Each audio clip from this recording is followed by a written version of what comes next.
Sugar card வந்து sir டோட்டலாக 1047 sir. ஆமாம்.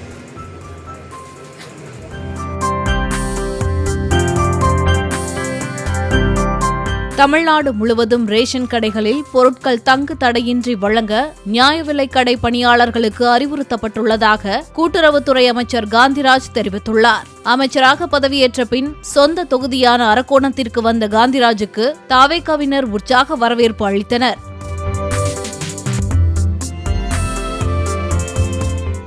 பிளே ஸ்டோர் மற்றும் ஆப் ஸ்டோரில் இருந்து பாலிமர் செயலியை QR கோடு மூலம் பதிவிறக்கம் செய்யுங்கள். செய்திகளை உடனுக்குடன் பெறுங்கள்.